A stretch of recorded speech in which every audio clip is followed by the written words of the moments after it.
લાખો પેન્શન ધારકો માટે એક મોટા ખુશખબર સામે આવ્યા છે. લાંબા સમયથી જે પેન્શનરો માંગ કરી રહ્યા હતા તેમના પેન્શનમાં વધારો કરવાને લઈને આ એક મોટી અપડેટ સામે આવી છે, જેમાં હવે ખાનગી કર્મચારીઓનું લઘુત્તમ પેન્શન જે છે તે હવે 9,000 રૂપિયા થશે. જાણો EPS 95નું નવું ગણિત. મિત્રો, EPFO પેન્શનમાં ઐતિહાસિક વધારાની તૈયારીઓ ચાલી રહી છે. વિગતવાર માહિતી શું છે તે આપણે આજના વિડીયોમાં જોઈએ. નમસ્કાર મિત્રો, સ્વાગત છે તમારું અમારી YouTube ચેનલમાં. મિત્રો, નિવૃત્તિ પછી મોટી રાહત પેન્શન ફંડમાં 9 ગણો વધારો કરવાની માંગ અને સરકારના આ એક નિર્ણયથી બદલાઈ જશે લાખો કર્મચારીઓના નસીબ. આવું શા માટે? તો મિત્રો, 20 ફેબ્રુઆરી 2026 એટલે કે આજના દિવસે ભારતના સંગઠિત ક્ષેત્રમાં કામ કરતા લાખો ખાનગી કર્મચારીઓ માટે પેન્શનના સમાચાર આશા અને ઉત્સુકતાનું કેન્દ્ર બન્યા છે.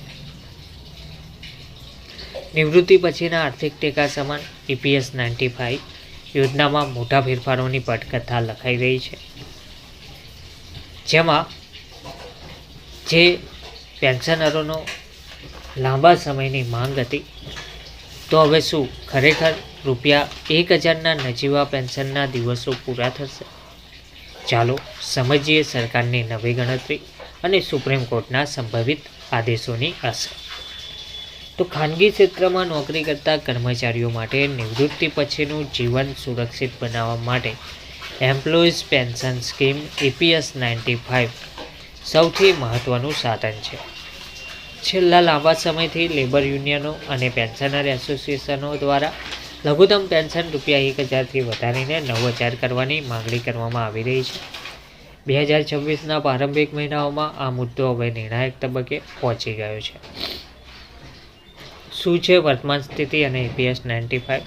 તો જ્યારે કોઈ કર્મચારી EPF પ્રોવિડન્ટ ફંડમાં યોગદાન આપે છે ત્યારે તેના પગારમાંથી 12% કપાય છે અને એટલો જ હિસ્સો એમ્પ્લોયર માલિક આપે છે. આ માલિકના 12%માંથી 8.33% હિસ્સો સીધો પેન્શન ફંડમાં EPSમાં જમા થાય છે. ત્યારે સરકારની જે મર્યાદા મુજબ પેન્શનની ગણતરી માટે મહત્તમ પગાર રૂપિયા 15,000 ગણવામાં આવતો હોય છે.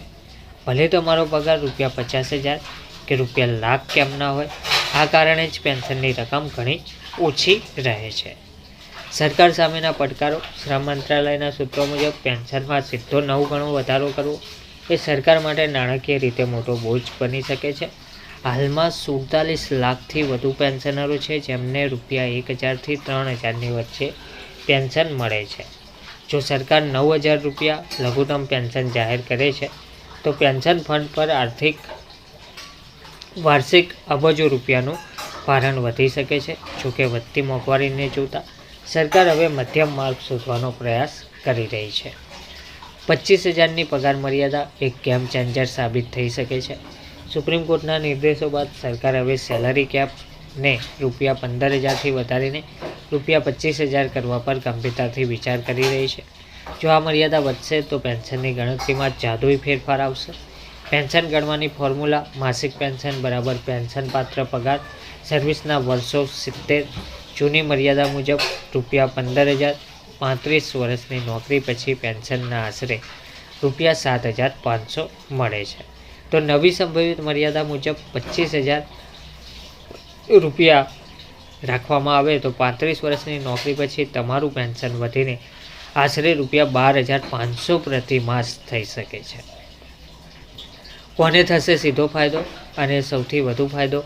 તો આ ફેરફારનો સૌથી મોટો લાભ એવા કર્મચારીઓને થશે જેઓ લાંબી સર્વિસ 20થી 35 વર્ષની ધરાવે છે.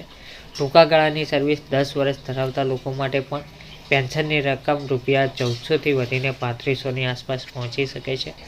સરકારના આ પગલાંથી મધ્યમ વર્ગના કર્મચારીઓના નિવૃત્તિ પછીના જીવન ધોરણમાં મોટો સુધારો આવશે તેવું જોવા મળી રહ્યું છે. હવે 20 ફેબ્રુઆરી 2026ના રોજ સ્થિતિ એ છે કે સરકાર સીધું રૂપિયા 9,000 પેન્શન આપવાને બદલે પગાર મર્યાદા વધારીને પરોક્ષ રીતે પેન્શનરોને મોટો લાભ આપવાની તૈયારીમાં છે. આગામી બજેટ અથવા કેબિનેટ બેઠકમાં અંગે સત્તાવાર મહોર લાગી શકે છે તેવું પણ જોવા મળી રહ્યું છે. ધન્યવાદ.